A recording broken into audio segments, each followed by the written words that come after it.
চলতি সপ্তাহের শেষ দিকে মার্কিন কেন্দ্রীয় ব্যাংক দেশটির অর্থনৈতিক তথ্যের প্রতিবেদন প্রকাশ করবে। এর জন্য বর্তমানে মার্কিন ডলারের মান শক্তিশালী অবস্থানে থাকায় সোমবার থেকে বিশ্ববাজারে অপরিশোধিত জ্বালানি তেলের দাম কমছে।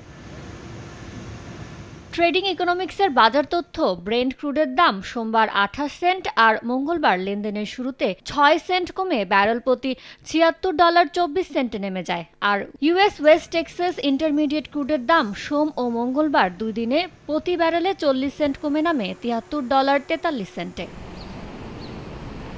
এর আগে শীত বেড়ে যাওয়ায় জ্বালানি তেলের চাহিদা বেড়ে যাওয়া এবং চীনের প্রণোদনা প্যাকেজকে কেন্দ্র করে দেশটির অর্থনৈতিক প্রবৃদ্ধির পালে হাওয়া লাগতে পারে এমন সম্ভাবনাকে সামনে রেখে টানা 5 সেশনের লেনদেনে ঊর্ধ্বমুখী ছিল জ্বালানি তেলের বাজার।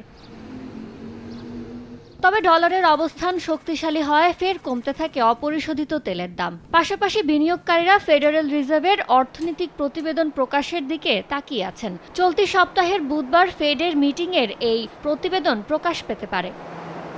ইয়ানুর শিফাত, সময় সংবাদ।